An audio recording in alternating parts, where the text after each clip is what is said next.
कहानी विजय जमातिया, टूटे दिल से नए सफर तक।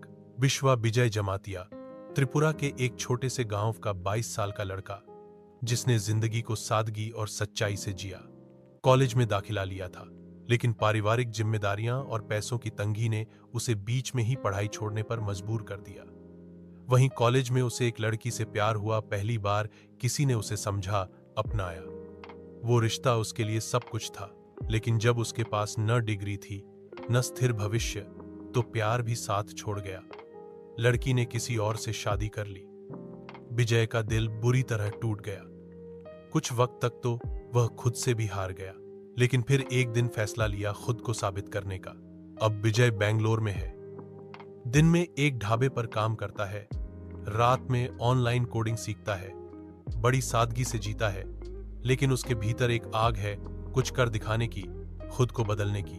टूटे दिल ने उसे गिराया जरूर, लेकिन विजय जमातिया ने ठान लिया है, एक दिन वह वहीं लौटेगा, सिर ऊंचा करके, खुद पर गर्व के साथ।